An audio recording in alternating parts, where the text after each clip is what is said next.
J'ai une mauvaise nouvelle pour ceux qui pensent que Donald Trump a un grand plan pour l'avenir. Depuis les frappes américaines en Iran, une théorie tourne partout sur YouTube. Trump jouerait l'idiot en surface, mais en coulisses, il bâtirait un empire énergétique pour les 15 prochaines années. En cassant l'Iran, en menaçant le détroit d'Ormuz, en isolant la Russie, il rendrait l'Europe captive du pétrole américain. C'est séduisant, ça a un seul défaut, ça ne tient pas très longtemps devant une bête calculatrice. Et pour ceux qui vont se laisser prendre par cette belle histoire, je prédis que leurs portefeuilles prendront peut-être quelques gains pendant quelques mois, voire quelques semaines, mais surtout une belle décote en continu pendant les prochaines années. Parce que croire à une belle histoire n'est pas gratuit. Ça coûtera des années de performance. C'est ce que je vous apprends à faire dans ma formation gratuite de 7 jours par mail, séparer les belles histoires et les thèses d'investissement solides. Le lien est en description. Mais revenons à la réalité du terrain et sortons la calculette pour vérifier les chiffres. Les États-Unis produisent 13,6 millions de barils par jour, un record absolu confirmé par l'EIA, l'Agence américaine de l'information sur l'énergie. Et depuis le début du conflit, le Golfe a perdu environ 10 millions de barils par jour. Ce chiffre vient du Council on Foreign Relations, pas d'un bête youtubeur du dimanche. Faites la soustraction, les Américains ne peuvent pas remplacer ce qui disparaît. Et ce déséquilibre crée exactement l'inverse de ce que Donald Trump voudrait construire. Aujourd'hui, on regarde les vrais chiffres et ce que ça change concrètement pour votre portefeuille d'Européens. Je m'appelle Alain Poncelas, 30 ans sur les marchés, j'investis mon propre argent, aucun lien d'affiliation avec qui que ce soit dans cette vidéo ou ailleurs. D'abord, soyons honnêtes, la théorie n'est pas complètement absurde. L'argument intelligent, le voici. Les États-Unis sont bien le premier producteur mondial de brut, pétrole brut. Ils sont aussi le premier exportateur mondial de gaz naturel liquéfié, le LNG en anglais ou GNL en français. Et depuis la guerre en Ukraine, l'Europe achète l'essentiel de son LNG aux Américains. Les chiffres sont parlants, 48% en 2023, 54% en 2024 et selon Reuters, 60% en janvier 2026. Donc oui, sur le papier, en cassant l'Iran et en mettant la pression sur le golfe Persique, Trump augmenterait la dépendance européenne. C'est mathématiquement vrai à court terme. C'est exactement pour ça que la théorie circule autant. Mais le problème, c'est que la théorie s'arrête là. Elle va pas jusqu'au bout du calcul. Et c'est là que ça devient intéressant pour vous en tant qu'investisseur. Ce que disent vraiment les chiffres. Premier point, que les théoriciens du grand plan ne lisent pas la doctrine américaine officielle dans le Golfe.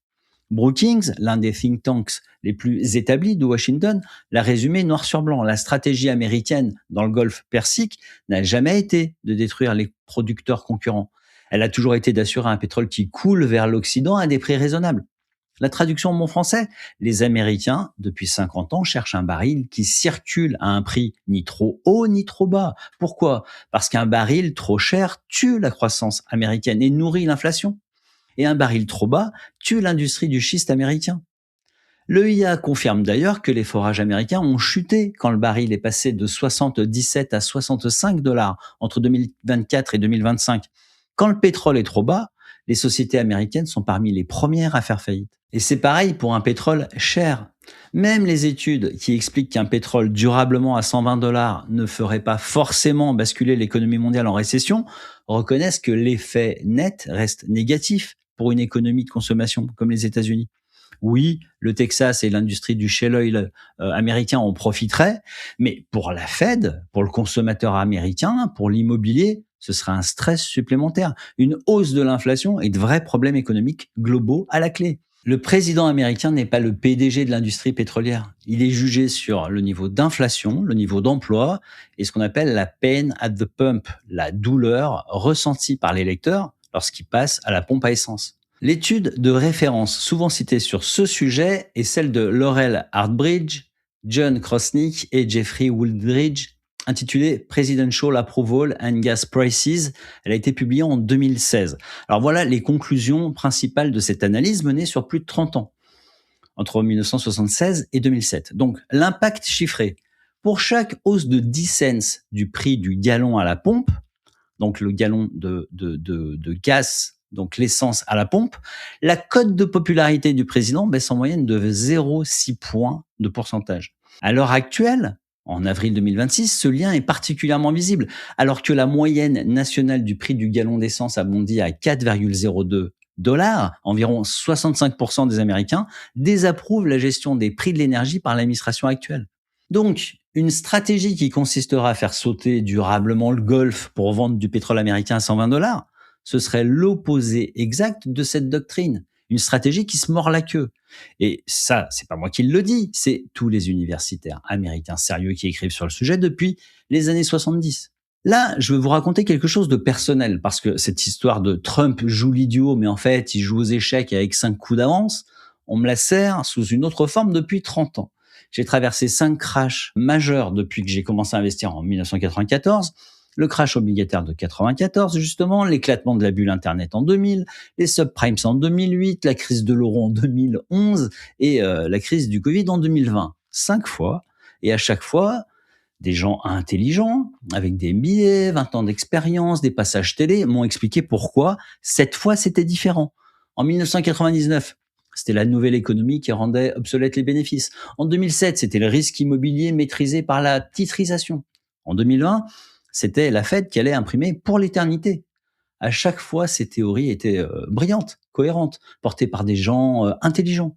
Et à chaque fois, le marché s'est retourné contre ces théories. Pas parce que les gens étaient stupides, parce que les théories séduisantes ne tiennent pas devant les chiffres bruts. J'ai mis des années à comprendre une chose simple. Quand quelqu'un nous explique un plan génial qui réorganise le monde, on sort sa calculatrice, parce que les chiffres, eux, ne mentent pas. Et maintenant, sortons la calculatrice pour vérifier la théorie selon laquelle l'Europe sera captive de l'oncle Sam pour les 15 prochaines années. Premier problème, les volumes d'énergie fossile ne suffisent pas. Les Américains produisent 13,6 millions de barils par jour. Le marché mondial pèse plus de 100 millions. Le Golfe Persique à lui seul exporte plus de 20 millions de barils. Donc, si on neutralise durablement 10 millions de barils dans le Golfe, comme aujourd'hui, la production américaine ne peut pas combler le manque. Et c'est pas une question de volonté politique. C'est une question de nombre de gisements et d'investissements industriels qui prennent 5 à 10 ans avant d'être créés. Deuxième problème, encore plus important, l'effet boomerang sur la demande européenne. Quand les prix s'envolent, et le Brent, et le pétrole de référence en Europe a déjà monté de 26% depuis les frappes, selon une étude de Capital Group. Alors, il se passe quelque chose qu'aucun théoricien du grand plan de Donald Trump n'intègre. La demande change quand les prix montent à ce point-là. Devinez ce qui s'est passé en Europe depuis 2022. On a assisté à une explosion de la production d'énergie solaire et éolienne, à une multiplication des interconnexions électriques, à un retour discret du nucléaire dans plusieurs pays. Le site d'Eurostat a tous les chiffres. La bascule européenne n'est pas seulement géographique, on est déjà passé du gaz russe au gaz américain, mais elle est aussi structurelle. L'Europe passe des énergies fossiles vers d'autres sources d'énergie. En pratique, si Trump maintient une prime de guerre sur l'énergie pendant 3 à 5 ans, il ne piège pas l'Europe. Il éjecte l'Union européenne de l'orbite des consommateurs d'énergie fossile. Il accélère l'exacte transition que les politiques européennes appellent de leur vœu depuis 10 ans sans arriver à la financer. Le choc des prix de l'essence devient le carburant de la sortie des énergies fossiles. Et pour quelqu'un qui voudrait vendre du gaz américain à l'Europe pendant 15 ans, c'est un scénario suicide. Mais alors, vous allez me dire, qu'est-ce que Trump est en train de faire en réalité? Alors, ce n'est pas un joueur d'échecs de talent, ce n'est pas non plus un idiot, et il est un personnage peut-être plus banal, mais peut-être aussi plus dangereux. Donald Trump est probablement en train de jouer la partie en ayant en tête son seul intérêt personnel, avec un seul horizon de temps, celui de sa carrière politique, c'est-à-dire 2 à 3 ans. Et sur cet horizon-là, frapper l'Iran, ça fait sens. Ça projette de la force, ça punit un régime hostile, ça envoie un signal à la Chine sur la vulnérabilité de ses approvisionnements. Et ça augmente, à très court terme, la valeur relative des barils américains. C'est ce que les analystes anglo-saxons appellent la Madman Theory, la théorie du fou. On gagne du levier en étant imprévisible. Nixon faisait pareil avec Kissinger dans les années 70. Sauf que Nixon, Kissinger, savaient s'arrêter. Le problème ici, c'est que cette optimisation court terme contredit la doctrine américaine de long terme. Le Council on Foreign Relations le dit explicitement. Plus le conflit dure, plus on s'oriente vers des prix élevés, durables et une volatilité forte. Capital Group ajoute le risque inflationniste, la pression sur la consommation, la pression sur la croissance. Concrètement, la même réserve fédérale qui voulait baisser ses taux pourrait être forcée de les maintenir élevés. Certains parlent même d'une hausse des taux. Le pouvoir d'achat américain encaisse le choc. La récession se rapproche. Les électeurs râlent à la pompe et Trump, qui voulait paraître fort, se retrouve à gérer une inflation importée par sa propre stratégie. C'est peut-être rationnel sur 18 mois, mais ça pourrait être destructeur sur les 10 prochaines années. Donc, on n'assiste pas au déroulement d'un master plan. On regarde une mauvaise idée sur le long terme et à l'échelle de la planète, donc un sous-optimum global, déguisé en bonne idée, en optimum local. Et c'est là que la théorie du complot devient piégeuse pour un investisseur, parce qu'elle vous positionne sur le mauvais récit. Prenons un cas concret. Vous avez 50 000 euros et vous croyez à la version Trump crée un empire énergétique américain pour les 15 prochaines années. Donc, vous investissez 10 000 euros sur un ETF pétrole et gaz américain. Mais si la réalité est celle d'un événement chaotique de court terme et une accélération de la transition énergétique de long terme, ce qui va se passer va être très simple. Vous prendrez la prime du choc pendant peut-être les prochaines semaines ou les prochains mois, votre portefeuille va gagner, et vous allez surtout prendre la décote pendant les 8 prochaines années qui vont suivre. Croire à la mauvaise histoire n'est pas gratuit. Ça coûte des années de performance à votre portefeuille. Et là, je sens bien venir l'objection. Pourquoi ne pas juste acheter un ETF World et oublier le sujet? Parce qu'un ETF World, aussi pratique et plein de qualités soit-il, c'est 70% d'actions américaines, fortement exposées à l'énergie via les majors et la consommation via la récession qui menace. Sur ce type de scénario, c'est pas un parapluie, un ETF World, c'est une éponge. Pendant le crash Internet, ceux qui croyaient à la nouvelle économie éternelle ont gardé leur valeur technologique jusqu'à ce qu'elle vaille zéro. Ceux qui ont sorti leur calculatrice sont passés à autre chose. C'était pas une question d'intelligence, c'était une question de vérification. Alors attention, je ne sais pas combien de temps le conflit va durer. Je ne sais pas si Israël et l'Iran vont basculer dans un affrontement direct prolongé. Je ne sais pas non plus si les Saoudiens vont compenser une partie des barils perdus dans les 6 prochains mois. Ce que je sais, c'est comment me positionner pour plusieurs scénarios à la fois, pour être gagnant que le conflit s'arrête ou pas. Concrètement, on a deux scénarios devant nous. Premier scénario, une désescalade en 4 à 8 semaines. Trump obtient ce qu'il veut sur le plan théâtral, il négocie une porte de sortie et le trafic d'Ormuz reprend. Le Brent redescend sous 90 dollars. Historiquement, les hausses des prix de l'énergie dues aux crises géopolitiques s'inversent dans ce type de fenêtre. Deuxième scénario, l'enlisement. Le conflit dure, les prix restent élevés, l'inflation repart, la Fed maintient ses taux hauts plus longtemps que prévu, et l'Europe, au lieu de devenir captive, accélère sa sortie des énergies fossiles. Eurostat documente déjà la bascule structurelle. Éolien, solaire, un retour discret du nucléaire dans plusieurs pays, c'est constaté. Ces deux scénarios sont radicalement différents pour l'économie globale, mais voilà le point intéressant. Et c'est là que ça devient utile pour un investisseur.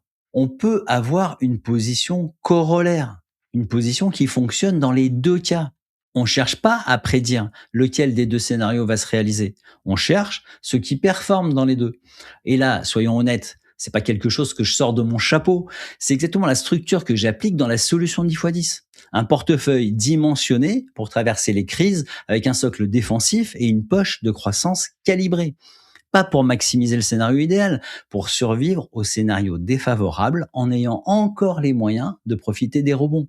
Concrètement, voilà ce qui tient dans les deux cas. L'or. En scénario 1, il consolide mais reste un actif de réserve mondiale. En scénario 2, il monte parce que l'inflation repart. Une exposition entre 5 et même 25% sur le métal jaune est cohérente dans les deux cas.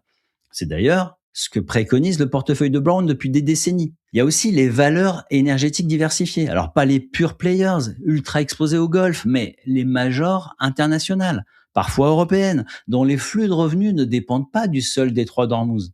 Dans les deux scénarios, elle profite d'un baril élevé. Dans le premier scénario, elle profite en plus du rebond post-désescalade. On a aussi le nucléaire. C'est le grand bénéficiaire structurel des crises pétrolières. Chaque fois qu'une crise menace les approvisionnements fossiles, les politiques d'indépendance énergétique s'accélèrent. Et c'est ce que les analystes de Janus Henderson et Tortoise Capital documentent depuis 2022 sous le nom de nucléaire narrative. L'Europe n'échappe pas à cette logique. On a aussi le cash. Alors, pas le livret A qui perd contre l'inflation dans les deux scénarios, mais une réserve de liquidité en euros ou en francs suisses, et même en dollars, qui permet d'agir quand le marché surréagit. Dans le portefeuille de Brown, le cash a une fonction précise. C'est la poudre sèche pour acheter le creux post-résolution. Maintenant, attention, si vous vous sentez dépassé par tout ça, ne soyez pas étonné, c'est juste normal. Mener une analyse géopolitique n'est pas un exercice qu'on enseigne aux citoyens lambda. Personne ne nous apprend à distinguer la panique de l'analyse.